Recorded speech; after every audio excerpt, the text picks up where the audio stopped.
ये 7th class की social studies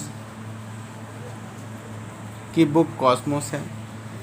इसमें से हम आपको ज्योग्राफी का 13 chapter environment and it's components पढ़ाएंगे। हमने आपको ये एटमॉस्फेयर जो था वो आपको समझा दिया था पूरा यहाँ तक। अब इसके बाद हम पढ़ाएंगे आपको यूज़फुलनेस ऑफ एटमॉस्फेयर, यानी कि वायुमंडल की उपयोगिता। No other planets of the solar system has atmosphere, it is found only on the earth. It is very useful for the survival of living beings. In fact, atmosphere is one of the necessary components of biosphere, and without air life would not have been possible on our planets. इसमें हमें ये बताया गया है वायुमंडल की उपयोगिता में कि हमारे सौरमंडल में ऐसा कोई भी ग्रह नहीं है जिसमें वायुमंडल विद्यमान हो, उपस्थित हो। यह सिर्फ पृथ्वी पर ही पाया जाता है, ओनली पृथ्वी पर, अर्थ पर ही पाया जाता है। यह जैविक प्राणियों के लिए उपयोग में आता है, यूज़फुल होता है। वायुमंडल एक ऐसा जरूरी घटक है, वह जैवमंडल के लिए भी बहुत ही अनिवार्य होता है।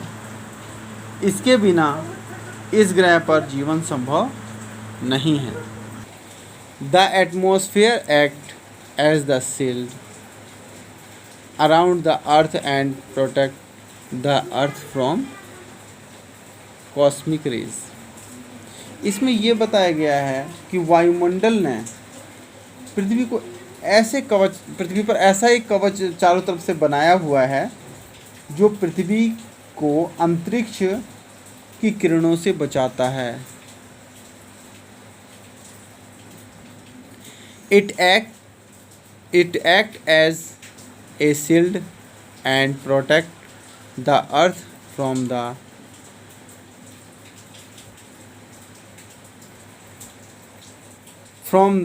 meteors which can cause a lot of damage on the earth. Meteors entering the earth's atmosphere appear as shooting stars in the night sky and get burned from they can reach us.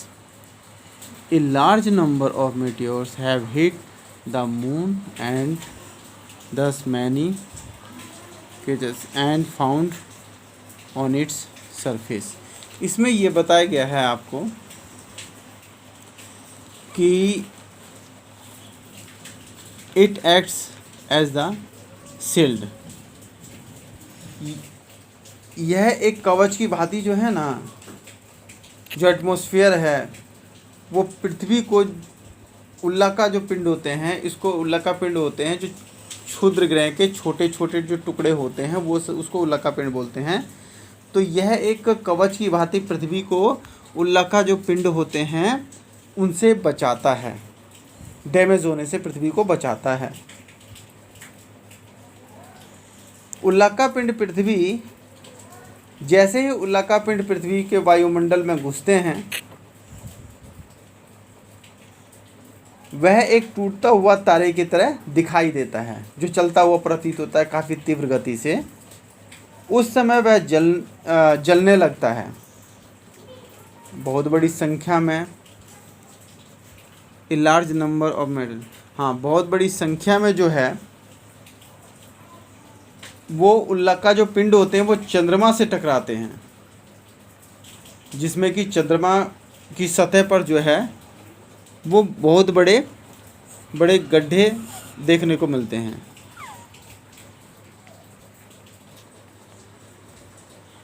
Even radio communication on the earth are possible as the upper layer of the atmosphere stops sound waves from escaping into space. इसमें ये बताया गया है जो radio होता है, जो radio का संचार पृथ्वी पर जो संभव है कम्युनिकेशन का,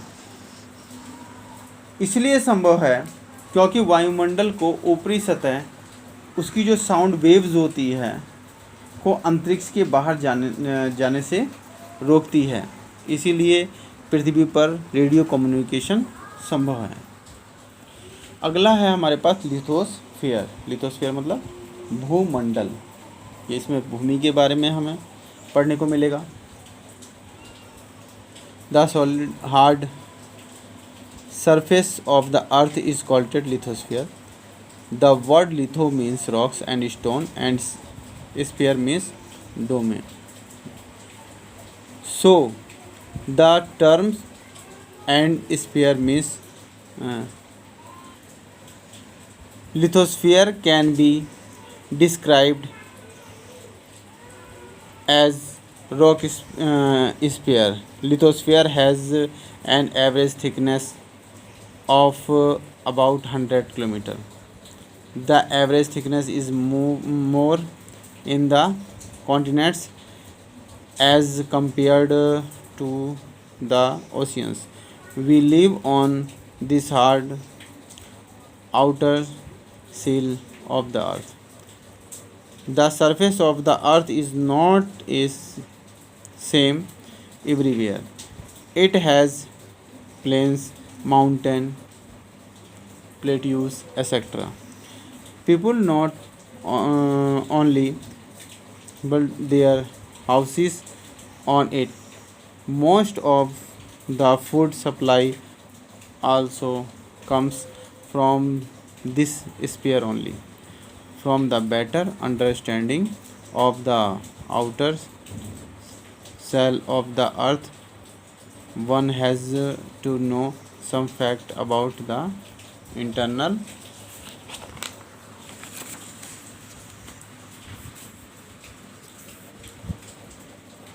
structure of the earth which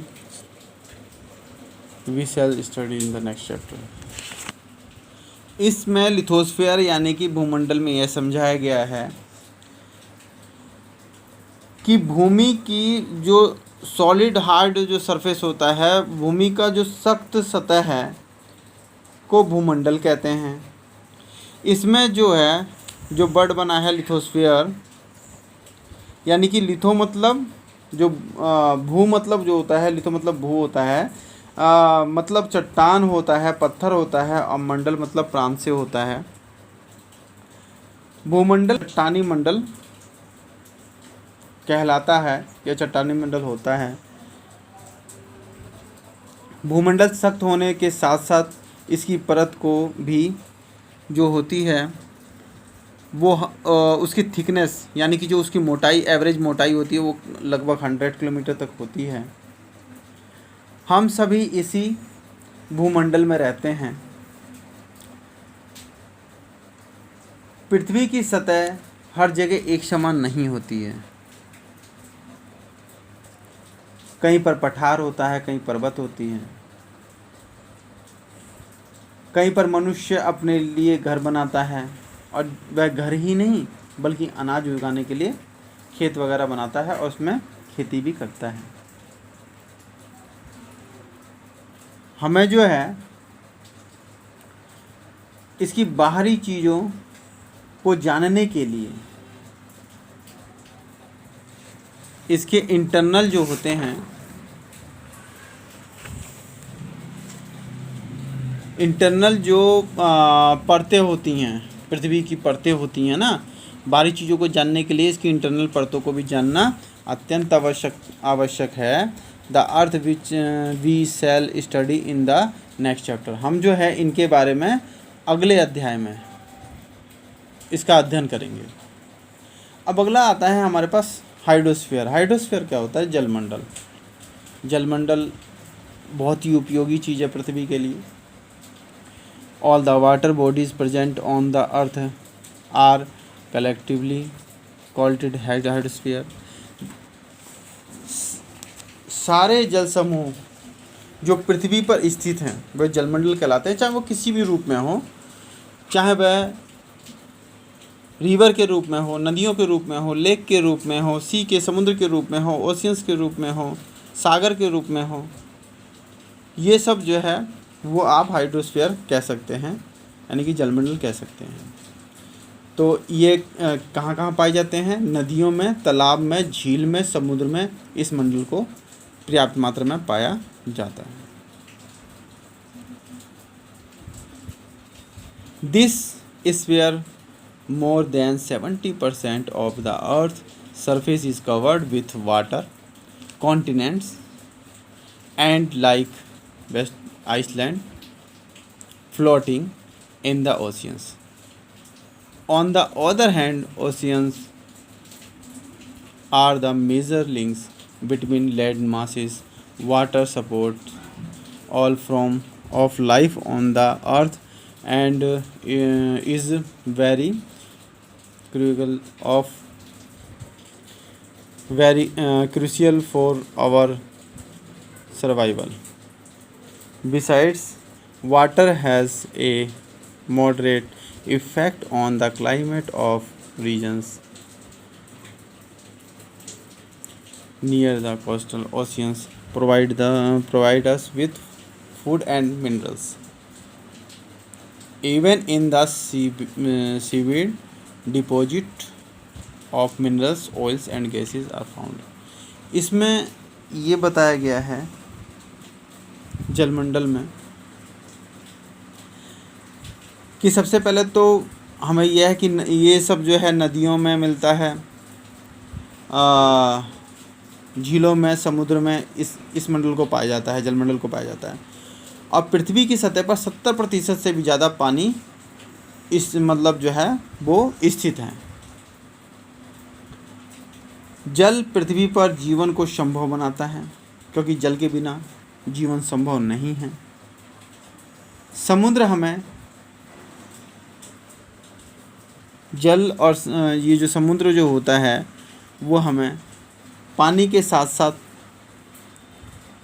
भोजन के साथ साथ खनिजों को भी उपलब्ध कराता है। जो आपका ओशियंस होता है वो प्रोवाइड क्या कराता है? भोजन के साथ साथ मिनरल्स भी उपलब्ध कराता है, खनिज भी उपलब्ध कराता है। और जल की सतह पर जो समुद्र की तलहटी बोलते हैं, उस पे जमा हो जाते हैं मिनरल्स, खनिज, तेल और गैसेस। इसके सतह पर हमें पाए जाते हैं। सभी बच्चे यहाँ तक जो है वो रीड करेंगे और इसके बाद यही आप लोगों का होमवर्क है।